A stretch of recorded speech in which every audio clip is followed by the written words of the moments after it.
Capítulo 9, veíamos la semana pasada la última parte cuando Jesús empieza a hablar de los remiendos, de parches nuevos en ropa vieja. Pues no funciona.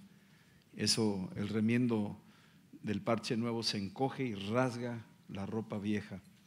Y eso habla de lo nuevo y lo viejo, como que es difícil que se puedan combinar. Hablando de los dos, el Antiguo Testamento y el Nuevo Testamento, la ley y la gracia, cómo estas dos fuerzas se enfrentan. Y luego habla del vino nuevo. En odres viejos tampoco funciona, porque el vino nuevo continuamente se está fermentando y expande y demanda más espacio, pero el odre viejo está encajonado en cuatro paredes, no deja. Y entonces el vino nuevo quiere moverse, quiere expandir, y eso es lo que Cristo vino a hacer. Vino con vino nuevo y con odres nuevos. O sea, la iglesia tiene que ser una iglesia que también tiene una visión que se expande. Y luego versículo 18 es donde continuamos ahora. Mateo 9, 18 dice como que es una continuación, si te das cuenta. Dice, mientras él les decía estas cosas, es decir, aquí hay un puente directo con lo que estamos acabando de decir del capítulo 9, 17. Ahora Jesús dice en el versículo 18, mientras él les decía estas cosas, de repente está hablando del vino nuevo y odres nuevos. Está hablando del parche nuevo con ropa vieja. Está hablando de los que ayunan mientras no está el novio. Dice Jesús, será el día que será quitado el novio y entonces ayunarán. Y hoy en día ayunamos porque el novio nos ha sido quitado, pero el Espíritu está aquí.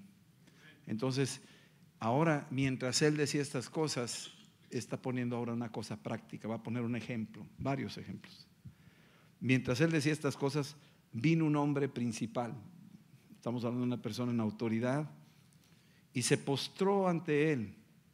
Y esta palabra se postró ante él, la palabra nos habla de le adoró. Esa es la palabra, es una adoración. Hay varios pasos, hay varias partes en la Biblia donde ciertos personajes se postran ante Cristo y no le hace como Pedro, que dice, oye, levántate, yo soy un hombre como tú. En el capítulo 10 de los Hechos, Pedro le dice eso a Cornelio. Aquí Jesús no dice nada. Aquí se postran a sus pies, y proskuneo es la palabra de postrarse y besar el suelo, besar los pies. Es una palabra muy fuerte que revela una adoración, una humillación en total quebrantamiento a los pies. Y le dice este hombre, mi hija acaba de morir, mas ven y pon tu mano sobre ella y vivirá. Este pasaje, hay dos pasajes, hay uno en Marcos capítulo 5 y hay otro en Lucas, donde habla de un pasaje similar. Aquí, en este pasaje, dice mi hija ha muerto. En los otros no dice eso. En los otros dice mi hija está enferma, ven y ora por ella para que se sane. Y camino allá le dan el reporte que murió. Pero aquí parece que Mateo lo que está haciendo es comprimir toda la historia en pocos versículos para darte una idea general. Mi hija acaba de morir, mas ven y pon tu mano sobre ella y vivirá. Aquí estamos viendo la palabra mano. Jesús tocó la mano de la suegra de Pedro y sanó. Y aquí estamos viendo a Jesús otra vez pidiéndole este siervo, pon la mano sobre mi hija y ella vivirá. La Escritura nos dice que impondrán manos sobre los enfermos y estos sanarán. Eso viene en Marcos capítulo 16. Impondrán las manos sobre los enfermos y estos sanarán. Parece que este hombre había oído de que Jesús ponía su mano sobre los enfermos y sanaban. Y este reporte que le están dando a él, va y le dice Jesús, haz lo mismo con mi hija, ven, pon tu mano sobre ella y vivirá. Y se levantó Jesús y fue y siguió con los discípulos. Este pasaje, creo yo, no sé si supieron algo de Charles Darwin, pero Charles Darwin, el que escribió la teoría de la evolución, es el padre de la evolución. Allá en Inglaterra, su hija se enfermó y él fue a pedirle en oración. Él era un cristiano de esos nominales de Inglaterra, y su hija estaba enferma, creo que tenía como 18 años de edad. se puso muy mal y él estuvo orando o pidiéndole a Dios que la sanara y no se sanó y se murió.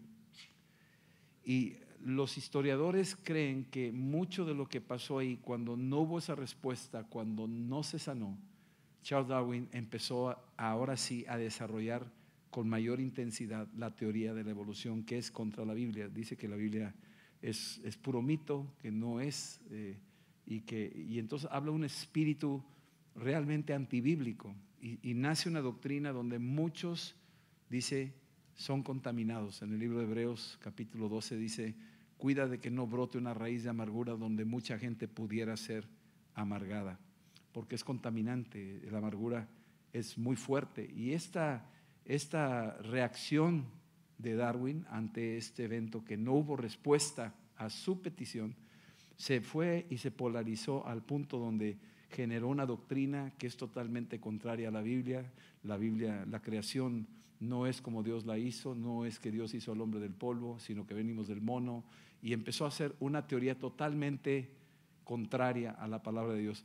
Cuando él muere, deja un legado a una generación de personas que se estaba levantando, una generación de gente que es la generación de finales del siglo XIX al XX, que se rebelaron contra Dios, y nacen las corrientes, y de ahí vino todas las corrientes que aparecen hoy en día hasta la fecha, donde el bebé pues no es nada más que un producto, donde la eutanasia está ya casi oficializada, donde el ser humano se puede industrializar su cuerpo, sus órganos, donde cosas por el estilo. Todo eso entró a través de esta corriente.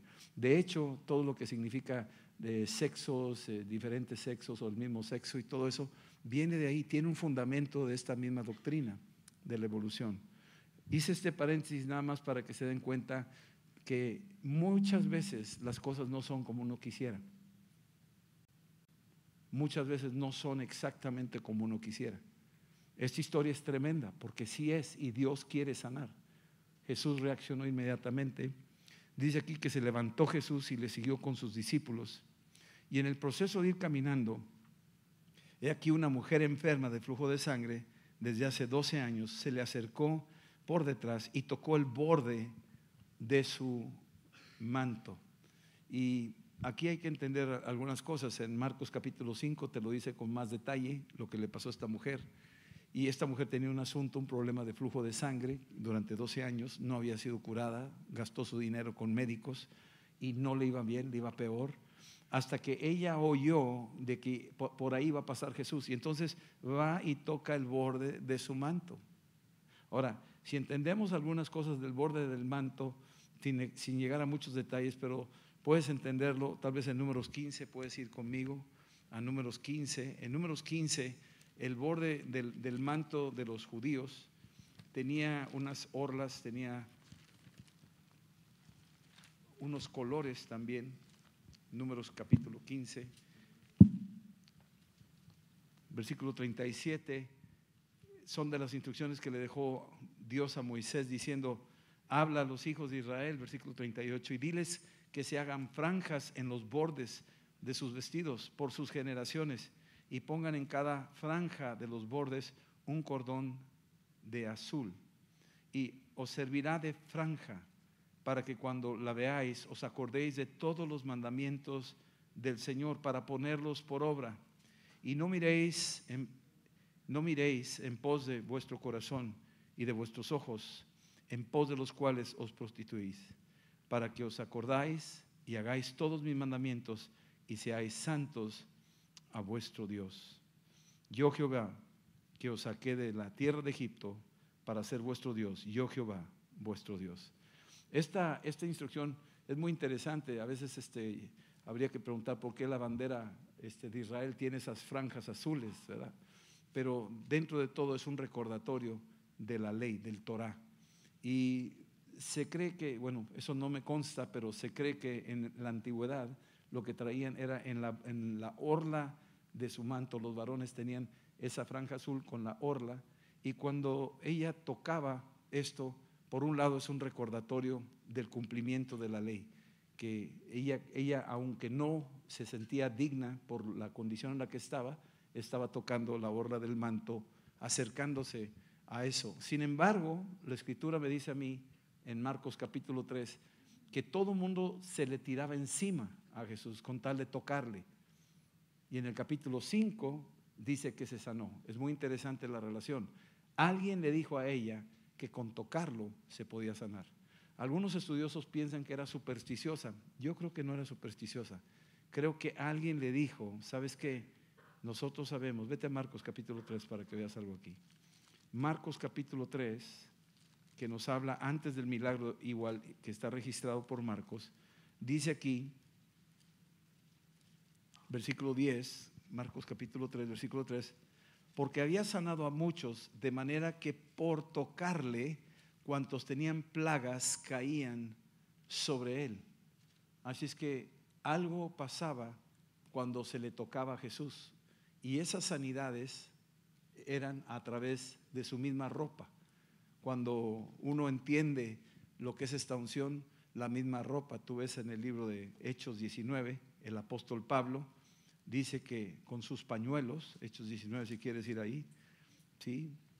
Versículo 12, Hechos 19, 12, de tal manera que aún, bueno, dice en el versículo 11, Dios hacía milagros extraordinarios por mano de Pablo, de tal manera que aún se llevaban a los enfermos los paños o delantales de su cuerpo, y las enfermedades se iban de ellos y los espíritus malos salían. Así es que hay una relación en cuanto a la unción del Espíritu Santo aún en la ropa de lo que traía. Y cuando Cristo, pues estamos hablando del Hijo de Dios, estaba pasando, la mujer toca su ropa y ella fue sanada. Aquí lo dice, volviendo a Mateo 9, versículo 20, dice aquí, una mujer enferma de flujo de sangre desde hacía 12 años se le acercó por detrás y tocó el borde de su manto, ¿sí? Y si tú quieres, dice, porque se decía dentro de sí, si tocare solamente su manto, seré salva. Esto es algo que ella sabía, algo o alguien le había comentado, con tocarlo tú eres sana. Ahora, aquí hay algo también, Salmo 133, me viene la escritura cuando estaba leyendo esto, y en el Salmo 133, cuando habla de la unidad o de la armonía de los hermanos juntos, habla algo del manto, y dice aquí, mira, versículo 1, qué bueno y delicioso es habitar los hermanos juntos en armonía. Es como el buen óleo sobre la cabeza, el cual desciende sobre la barba de Aarón, y baja hasta el borde de sus vestiduras, baja hasta el borde de su manto, de sus vestiduras. Aquí dice, este óleo escurre hasta las vestiduras, como el rocío de Hermón, que desciende sobre los montes de Sión, porque ahí envía Jehová bendición y vida eterna. Entonces hay algo aquí también, hay una relación de la unción del Espíritu en la vida de nuestro Señor Jesucristo, que escurría esa unción hasta el borde de su manto, ¿sí? Y esta mujer toca ese borde y dice, si tan solo tocare el borde de su manto, seré salva. Ahora, la palabra salva aquí es la misma palabra sana, es la misma palabra, nada más que en griego es soso y se usa para varios propósitos. Pero ella dice seré salva, que quiere decir seré sana. Y entonces Jesús, volviéndose y mirándola, dijo, ten ánimo, hija, tu fe te ha salvado. Ahora empieza a poner aquí un ingrediente que tenemos que empezar a escuchar, porque lo vamos a oír en varios casos ahorita. Tu fe, tu fe, tu fe. Esto de tu fe es algo importante que empecemos a entenderlo nosotros. Todos tenemos fe, una medida de fe. Dios ha puesto fe en nosotros. Pero hay dos condiciones para esto de la fe. Número uno, la fe tiene que estar enfocada en Dios. Es fe en Él, fe en Dios, fe en Cristo, fe en el Espíritu Santo. Dios es Padre, Hijo y Espíritu Santo, fe en Dios. La segunda es que si yo acciono la fe, no debo de tener la menor duda en mi corazón de esa fe que yo tengo. Es decir, tiene que estar funcionando de esta manera, enfocar la fe en la persona de Dios, y la otra es no dudar, sino creer que esta fe que tú tienes una fe, y creer que tienes la fe. ¿Sí me explico esto? Para que cuando actúes, tú veas el poder del milagro de Dios. Entonces le está diciendo, ten ánimo, hija, tu fe te ha salvado. Le dice la misma palabra, salvado, en vez de decirle te ha sanado, pero es la misma palabra. ¿Sí estamos esto? Entonces cuando tú dices yo soy salvo, tú también estás diciendo yo estoy sano. ¿Sí estás entendiendo lo que es al revés? Nosotros decimos, pasa a recibir salvación. Recibe a Cristo y serás salvo. Cree en Cristo Jesús y serás salvo tú y toda tu casa. Y eso de hablar salvo, sí, estás a salvo, pero también implica la gracia de Dios de que entra una bendición de salud sobre tu vida. En todas las áreas de lo que somos hay una bendición en tu vida, y esa es la palabra sozo o salvación. Y entonces la mujer fue salva desde aquella hora. Aquí, versículo 22, otra vez usa la palabra por tercera vez. Dice, la mujer fue salva desde aquella hora, fue sana desde aquella hora, ¿sí? No fue nada más que recibió a Cristo como su Señor y Salvador, sino que implica que se sanó, que se secó esa fuente de sangre, que se fue sana a su casa, regresó aliviada a su casa. Es lo que quiere decir. ¿Sí estamos? Bueno, versículo 23, parece una pequeña interrupción, porque Jesús va camino a la casa de este hombre, que en Marcos 5 se llama Jairo, aquí no dice el nombre, pero va camino a la casa de Jairo, y al entrar Jesús en la casa del principal, ahora piénsalo, una personalidad, nunca se había visto que un principal pudiera ponerse a los pies de un rabino de Nazaret como Jesús. Ya de por sí los fariseos lo veían con malos ojos, y este principal pues se codeaba con la crema innata de su tiempo, y de repente parece ser que este joven rabí llamado Jesucristo de repente está haciendo algo totalmente nuevo y está tocando vidas de todos los tipos de niveles, desde los más ricos hasta los más pobres, y un principal está llegando a ser tocado por el Señor. Y eso empezamos a ver cómo empieza el vino nuevo a hacer que se expanda la visión. Los odres viejos no lo aguantan, se están reventando de celos y de envidia. No, todo lo que viene de Cristo se les escapa, lo pierden, no lo pueden retener. Ese es el odre viejo. No recibe lo que viene de Cristo, no recibe las cosas que Él está haciendo, están incómodos, entonces se revientan ellos y se escapa el vino nuevo que está tratando de hacer. Pero el vino nuevo en odres nuevos, este principal está viendo algo nuevo y él quiere ser nuevo, él quiere probar lo nuevo, él no quiere andar con aquel ritual antiguo. La misma mujer que está tocando la orla del manto, pues era un recordatorio de la ley, y ella sabía que era por la ley, era despreciable, era rechazada, y sin embargo se atreve a brincar la raya de la ley, y ella dice, yo quiero un odre nuevo, yo quiero ser parte del odre nuevo, yo quiero tocar el odre nuevo de Cristo.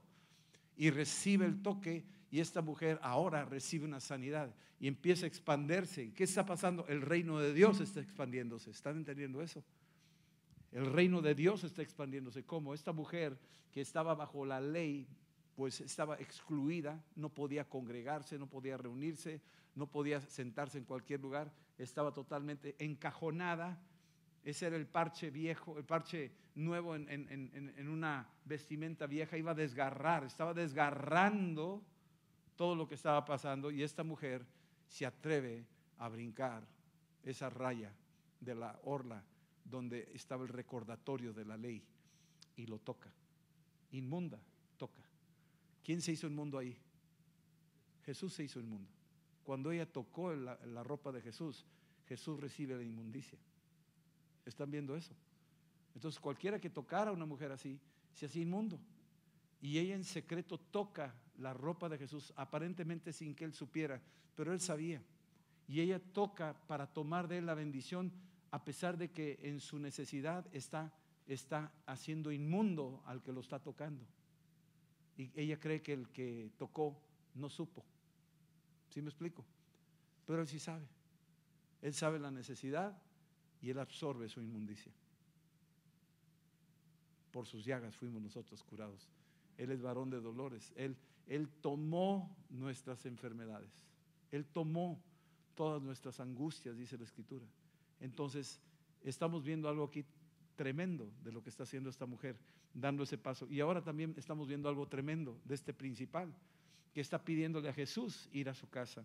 Y cuando llegan, al entrar Jesús en la casa del principal, viendo a los que tocaban flauta y la gente que hacía alboroto, pues ahí estaban las plañideras que decían, ¿sí? Son gente contratada que llora y están ahí gimiendo y las contratan, aunque no sienten nada, pero están ahí, nada más para darle más dramatismo al funeral. Y entonces era la costumbre de su tiempo, todavía se practica en algunos lugares, esto de las plañideras. Y dice aquí, versículo 24, Jesús empieza a decir: apartaos, porque la niña no está muerta, sino duerme. Empieza ahora declaraciones, palabras de fe. Empieza a decir: apártense, cálmenla, no queremos esto. Jesús viene a renovar, a hacer cosas nuevas. Y empieza a decir: la niña no está muerta, sino duerme. Y este lenguaje está rompiendo con todo lo que ellos sabían, ¿verdad? Porque ellos sabían que estaba muerta. Estaba muerta. Y entonces, apártense porque no está muerta, sino duerme. Y se burlaban de él. O sea, les estaba quitando la chamba para empezar, ¿verdad? Ya las plañideras, pues ya no iba a ver, si estaba dormida, pues entonces los ridículos eran ellos, de estar haciendo todo un rollo de lágrimas y quejidos y gemidos y todo por una persona que está dormida. No los iban a contratar para eso, solo los contrataron para un muerto. Y sin embargo Jesús dice: ¿sabes qué? Estás perdiendo tu tiempo, está dormida, así es que no le hagas ruido, déjala descansar un ratito, ustedes váyanse por ahí, busquen otro funeral, aquí no es. Y entonces se burlan de él. Y entonces, cuando la gente había sido echada fuera, Jesús empieza a echar fuera a esa gente, a esos plañideros, a esos que estaban contratados, a aquellos que no sentían compasión. Eran compasiones artificiales, eran compasiones bajo contrato. No sé si me entiendas, pero les pagaban para que lloraran, les pagaban para que gritaran. Estaban ahí artificialmente, no tenían realmente un sentimiento. Para ellos era un negocio llorar ante un cadáver, era un negocio. No lo hacían por sentimiento, es un negocio. ¿Sí estamos? Entonces Jesús echa fuera eso, lo echa fuera. Y dice aquí que la gente había sido echada fuera.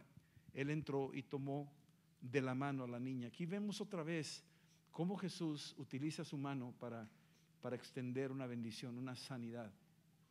Y pone su mano sobre la suegra de Pedro, pero aquí toma la mano de la niña.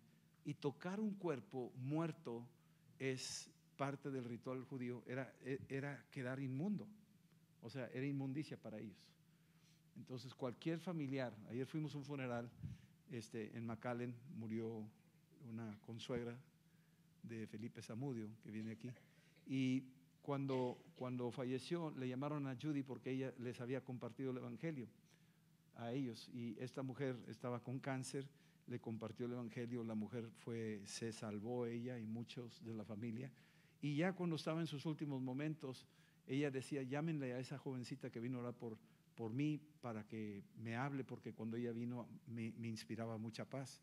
Y entonces estábamos nosotros en su casa y de repente le llaman y dije: ¿sabes qué? Acaba de morir, ¿puedes venir? Y total, le dije, pues yo la acompañé y fuimos a la casa, había mucha gente ahí y entramos al cuarto y ahí estaba tendida la señora esta.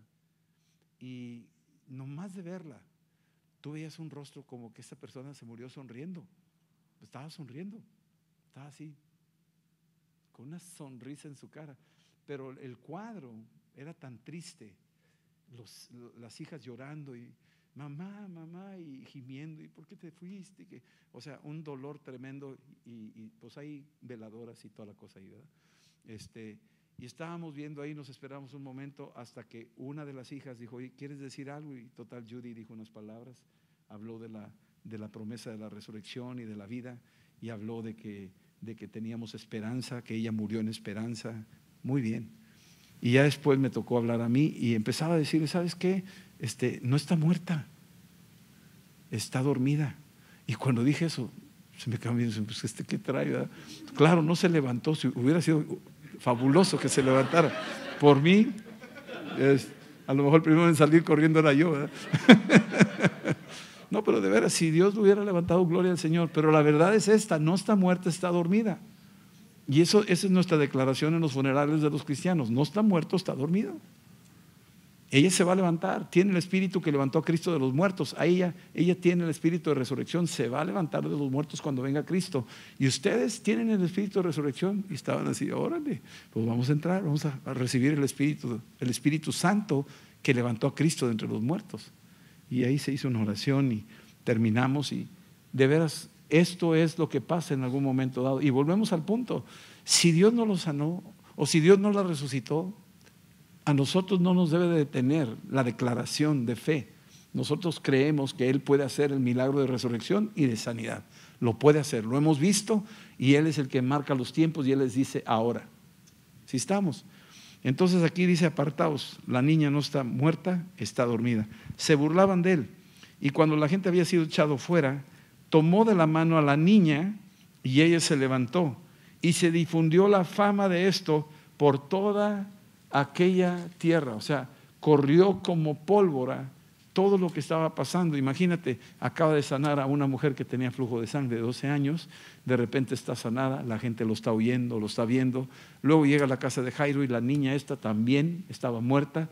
Todo el mundo daba fe que estaba muerta, y Jesús llega y dice, no, está dormida, y se levanta.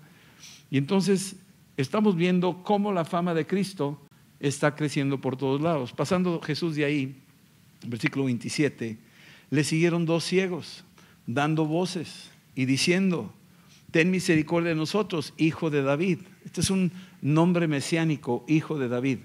En otras partes Jesús se refiere a sí mismo como el hijo del hombre, ¿sí? En otra parte es como el hijo de Dios, y aquí es como hijo de David. Este era un término mesiánico que en el Antiguo Testamento se le conocía al Mesías, que iba a ser el hijo de David. Y esto se refiere desde la concepción del Espíritu Santo en el linaje de David. Y estos 2 ciegos, hay varios casos en la Biblia, el caso de Bartimeo es el más popular, donde dice lo mismo, hijo de David, ten misericordia de mí, pero es uno solo, aquí son 2. Y si tú te acuerdas, en el capítulo 8 eran 2 gadarenos, ¿sí?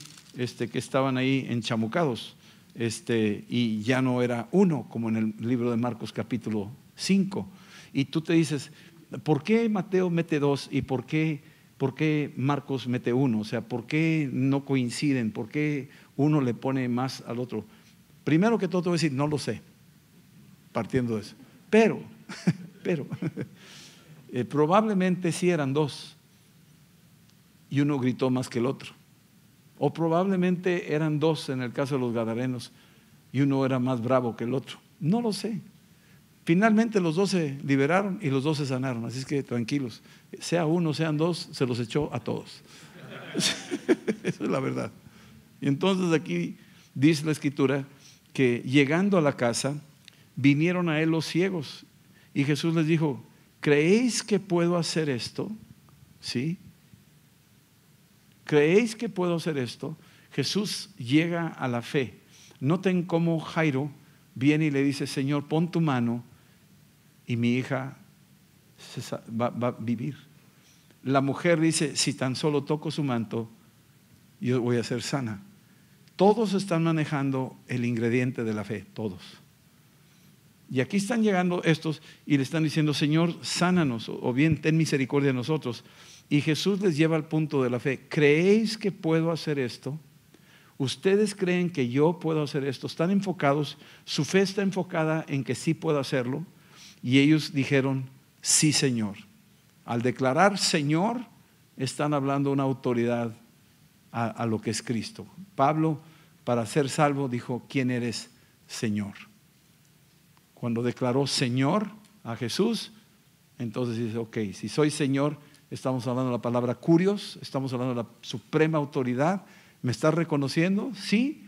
Entonces, ahora sí, el Señor les rebota la respuesta y les dice, les tocó los ojos diciendo, conforme a vuestra fe os sea hecho. Conforme a tu fe se ha hecho. Tal vez nosotros no nos hemos dado cuenta del todo, pero yo te voy a decir algo, una declaración de Oral Roberts, y tú y yo lo podemos hacer hoy, se lo dije a los alumnos.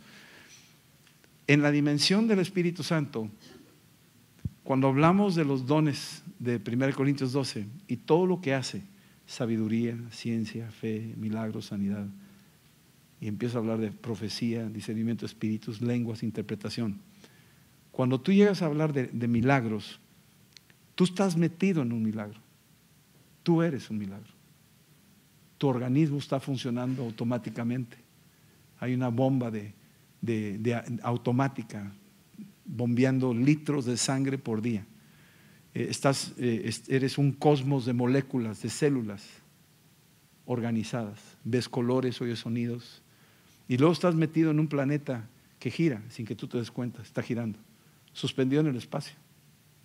Millones de años luz de las estrellas más cercanas, cerca del Sol y a una distancia que gira y que te calienta, y todo lo demás que lo hemos dicho continuamente aquí.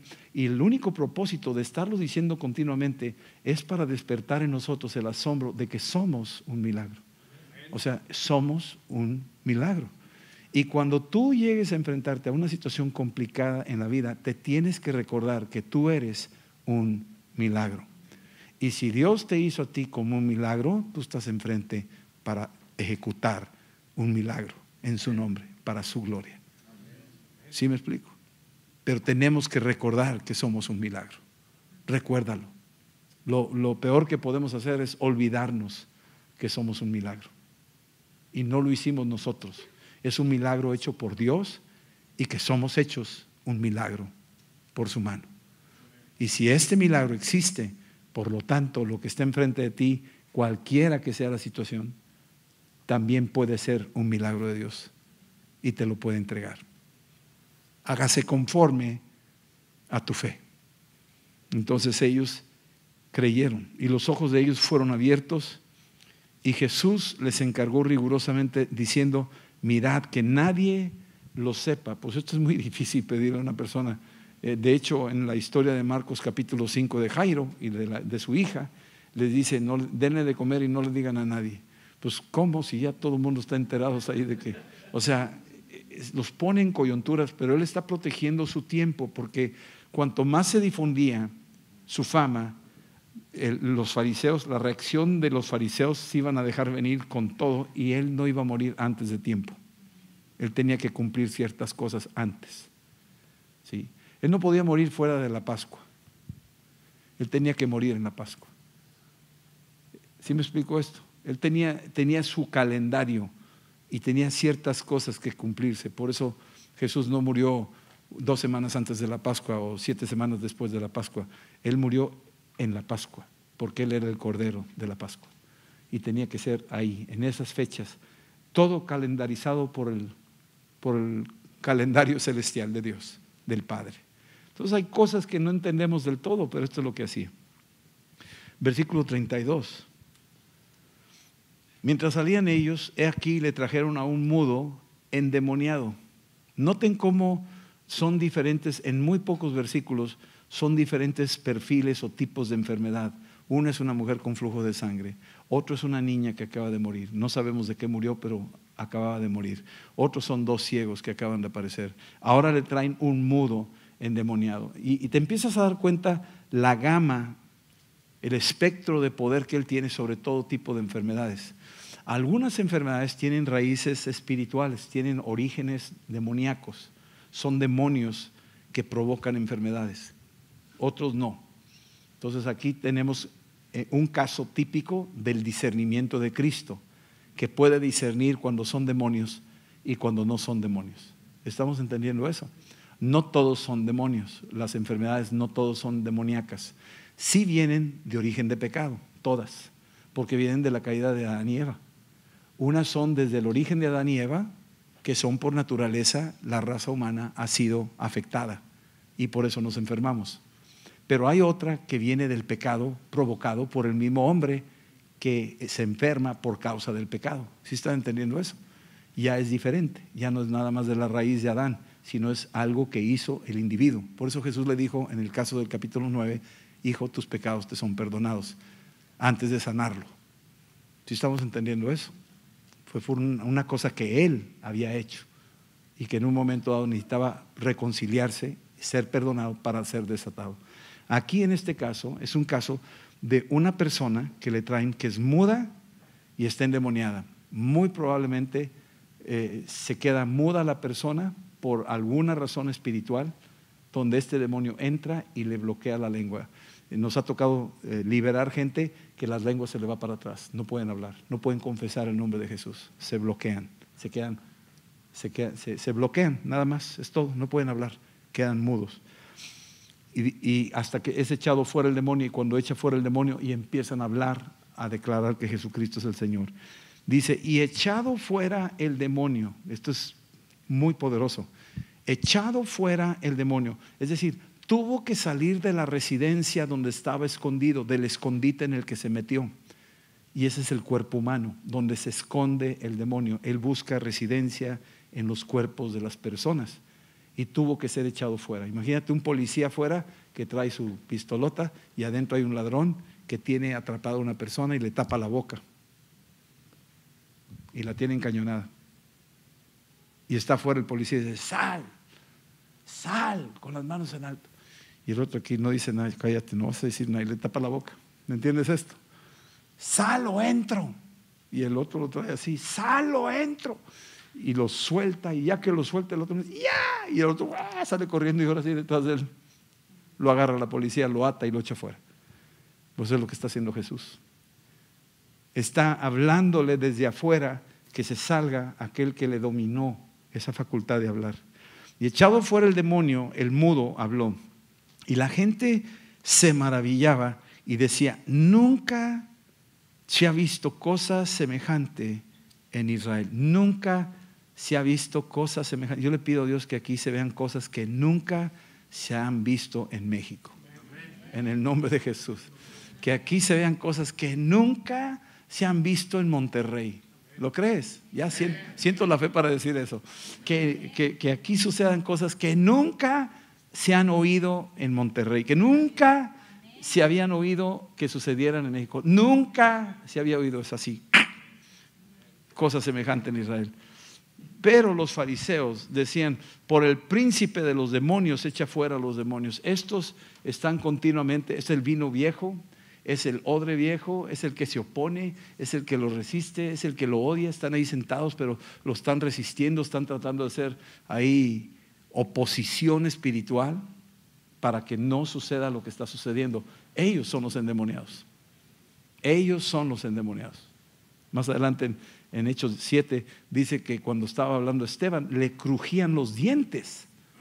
O sea, pues yo nomás sé que cuando crujen los dientes es que o tienes gusanos o traes un demonio. ¿Verdad?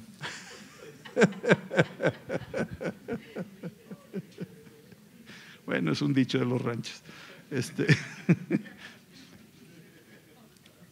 Pero este es un celo infundado, metido en estos tipos para difamar a Cristo y para decir cosas en contra de Cristo, tratando de frenar las cosas. Versículo 35. Recorría Jesús todas las ciudades y aldeas, enseñando en las sinagogas de ellos. Eso está pasando hoy en día. Todavía faltan muchas ciudades y muchas aldeas por recorrer, pero tenemos que recorrerlas, enseñando en las sinagogas de ellos. Dice, y predicando, dos cosas, enseñando y predicando. Una cosa es la enseñanza, principios, y la otra cosa es la predicación, que es una palabra donde la palabra pega y toca a todo mundo. Predicando el evangelio del reino y sanando toda enfermedad, no alguna, toda enfermedad y toda dolencia en el pueblo.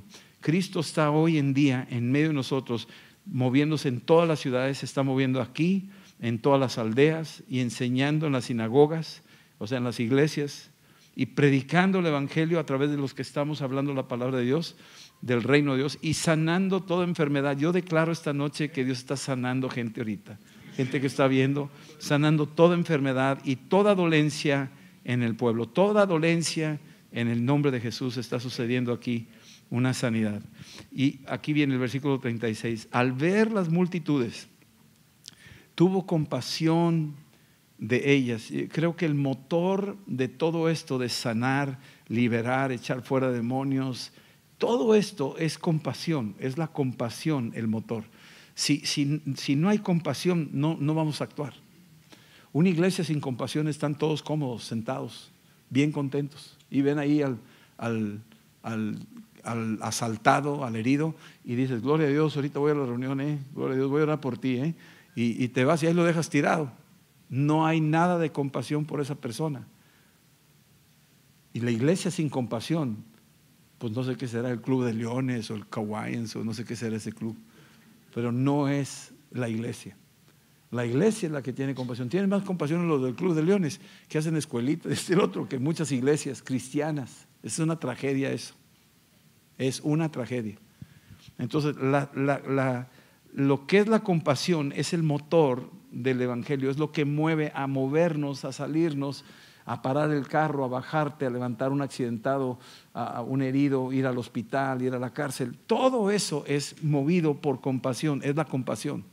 Si no tenemos compasión, estamos fritos. Y esto es lo que estaba ahorita Homero orando. Nosotros tenemos que tener bien clara la señal de que esa es parte indispensable de amistad, la compasión.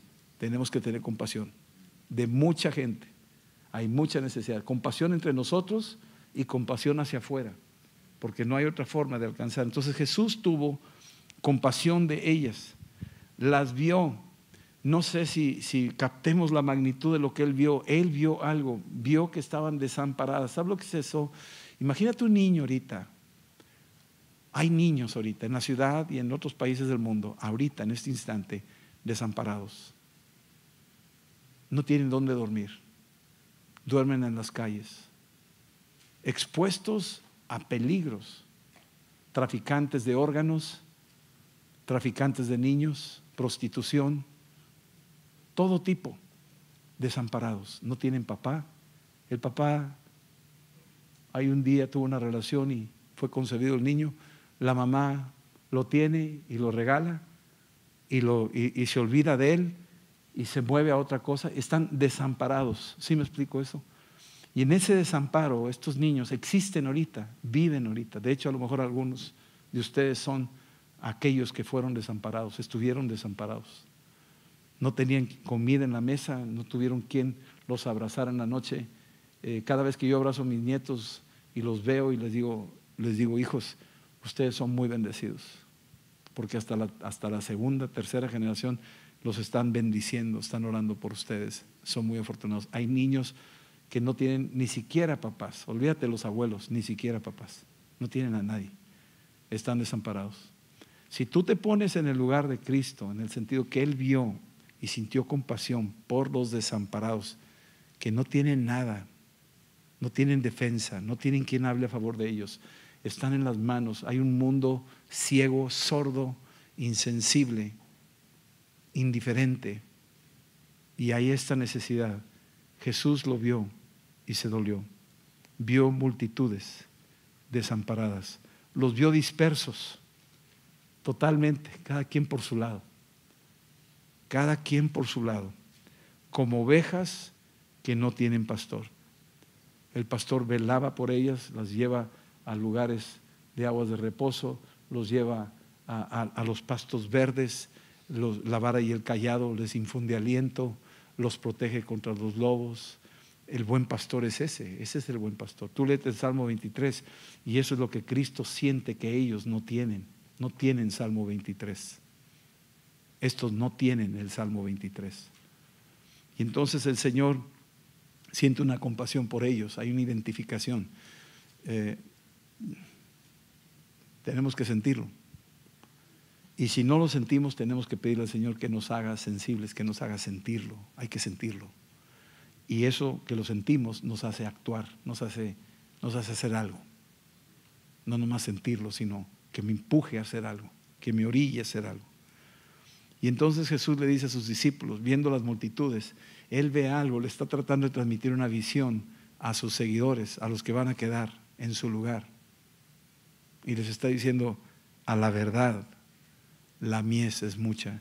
Está viendo todo un campo, millones de seres humanos. Tú puedes ver ciudades enteras de África, por ejemplo, millones de personas, millones, literalmente millones de personas, o países en Arabia o otros lugares del mundo, en la India, millones, literalmente millones de personas millones. ¿Sí? Y dice él, a la verdad la mies es mucha, hay mucho allá afuera. Yo tenía un pastor que me decía, la comida está en la cosecha. O sea, si tú sirves al Señor, esa cosecha que tú haces te va a dar de comer. No que tú estés explotando a esas personas, sino que Dios se va a encargar de suplirle el comer, el vestir, el sustento a sus trabajadores, a sus obreros. Así está. Y dice aquí que la verdad, la mies es mucha, mas los obreros son pocos. Tú vete Jeremías 8, ya estamos terminando. Jeremías 8, versículo 20 dice esto.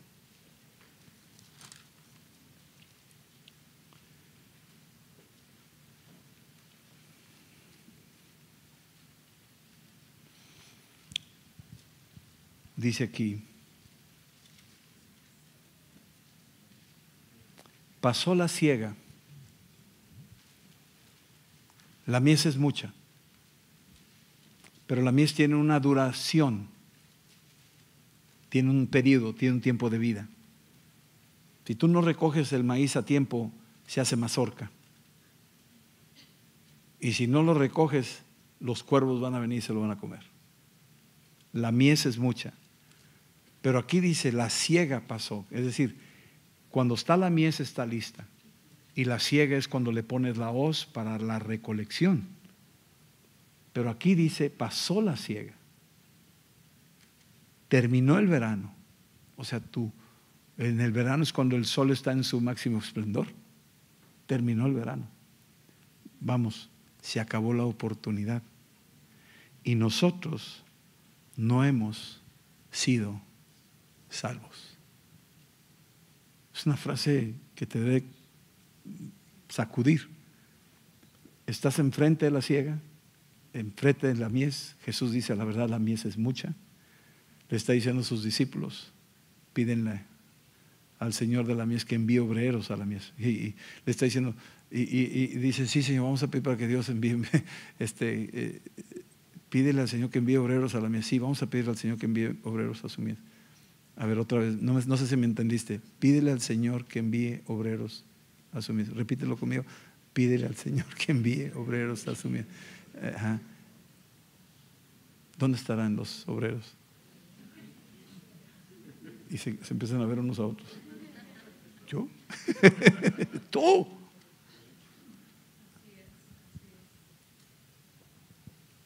Jesús le está diciendo, pidan al Señor de la mies que envíe obreros a su mies. Dice, sí, vamos a pedir, sí, Señor, amén, estamos contigo. Espérame, ¿cómo que amén, estamos contigo? Ustedes. ¿Por qué? Porque la mies está pasando, se está terminando el verano. O sea, el tiempo se acaba, mi amado. El tiempo se acaba. Y hay una queja, y nosotros no hemos sido salvos. ¿Sí? Vamos a ponernos de pie, vamos a orar ahorita.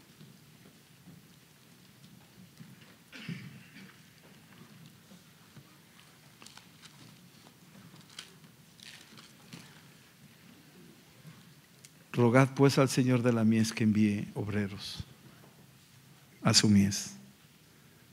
Obreros enteramente preparados, gente llena del Espíritu de Cristo que siente compasión. Y que ese Espíritu Santo que hoy mora en nosotros tiene el poder para echar fuera demonios, para sanar enfermos, para activar la fe de otros. Para eso hemos sido llamados. Para eso nos ha llamado el Señor. Señor, en el nombre de Jesús, yo quiero pedirles que empecemos a orar todos ahorita. Empecemos aquí a orar en lenguas y pedirle a Dios que haga una obra en nosotros, que crucemos la línea de las cuatro paredes de ese odre viejo que impide que el vino nuevo se expanda. Señor, perdónanos, queremos expander el odre, que se expanda el odre y que el vino nuevo se exprese cada vez más, más y más, una expansión de tu reino.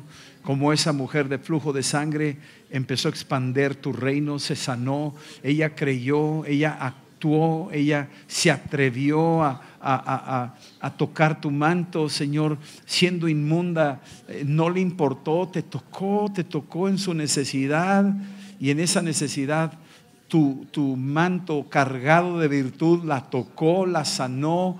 Tú no hiciste acepción de personas, Señor, tuviste compasión de ella, y tu manto hizo el milagro, Padre, porque estaba impregnado de tu santidad, impregnado de tu poder, impregnado de tu aceite, Señor. En el nombre de Jesús, Padre, así yendo a la casa de la muerta, de la hija de Jairo, esa muerta que todo mundo ya no daba esperanza, ya no daba crédito, al contrario, el mundo se reía, estaba cobrando, la industria funeraria, estaban cobrando para un ritual religioso, y dejando a la gente en bancarrota, sin esperanza. Así están muchas veces las funerarias, solamente la industria de los religiosos que van y no siembran esperanza, solamente cobran la cuota por el funeral y dejan a la gente igual o peor a como estaban. Padre, en el nombre de Cristo declaramos que tú estás en medio de nosotros trayendo vida, en el nombre de Jesús, Señor. Tú eres el que trae vida, Señor, donde hay muerte. Y a través de tu pueblo, a través de tus hijos, a través de nosotros, trae vida, Señor, en el nombre de Jesús, Padre. El mensaje de vida, el mensaje del Espíritu de resurrección, el Espíritu Santo que vivifica cuerpos mortales, en el nombre de Cristo, Padre. Señor, activamos en esta noche la fe que tú nos has dado. Sea conforme a tu fe. Sea conforme a tu fe, les dijo el Señor a estos dos ciegos. Sea conforme a tu fe. Sea conforme a tu fe. Sea conforme a tu fe. ¿Crees que yo puedo hacer esto?, dice el Señor. Y ellos respondieron: sí, Señor. Sí, Señor. Sí, Señor. Y activaron su fe, y el Señor dijo: sea conforme a tu fe. Y puso sus dedos sobre sus ojos y volvieron a ver. Pudieron ver. Toca los ojos, Padre, de los que están ahorita enfermos de la vista. Toca los ojos de los ciegos espirituales. Toca los ojos de aquellos que no creen que tú eres poderoso para hacer esto y mucho más, que somos un milagro. Somos un milagro, Señor, y tú lo hiciste. A ti sea la gloria, Señor, conforme a nuestra fe. En el nombre de Jesús, los demonios salgan, Padre. Si hay aquí demonios impidiendo, atando, enredando en pecado, enredando en vicios, en adicciones, salgan ahora, fuera ahora mismo, en el nombre de Cristo. Salgan estos demonios, Padre. Salgan con las manos en alto. Suelten a sus presos, suelten a sus víctimas, suelten en el nombre de Cristo Jesús. En el nombre de Jesús, suéltalos. En el nombre de Jesús. En el nombre de Jesús, Señor, glorifícate, exáltate, Señor. En el nombre de Jesús, Padre, a la verdad. La mies es mucha, la siega está lista para ser cortada, para ser recogida. Señor, pon urgencia en nuestros corazones. Lo hemos orado una y otra vez. Pon compasión, ayúdanos a ver lo que ves, sentir lo que sientes, oír lo que oyes. Padre, a actuar como tú actúas. Llévanos, Señor, en tus alas y ayúdanos a servirte como tú mereces. En el nombre de Jesús, Señor. En el nombre de Jesús, Señor. Gracias te damos, Señor, en el nombre de Jesús. Amén. Muy bien, el viernes, Dios primero, aquí nos vemos. Quiero nomás recordarles una cosa. Todo este asunto es pura oración. Todo esto que leímos es un hombre que estaba orando. Cristo orando. Terminan estas campañas y se iba a orar. Todo era orando. El huerto de Getsemaní, orando. Antes de ir a la cruz, orando. Desde la cruz, orando. Tenemos que entender ese principio. Y nuestra vida personal tiene que ser una vida de oración. Y el viernes, pues aquí, todos orando. Todos participando, todos involucrados, todos metidos. Porque sin oración no vamos a ver nada. La oración activa la fe, la oración activa los cielos, los ángeles. Es oxígeno para los ángeles, diría yo. O sea, si tú no oras, no se mueve nada, no va a pasar nada. tenemos que orar. De veras que tenemos que orar. Urgentemente tenemos que orar. Hay muchas cosas que están pasando y que estarán por pasar. ¿Ok? Bueno, el viernes aquí a las 7 nos vemos. Que Dios los bendiga. Buenas noches. ¿Sí?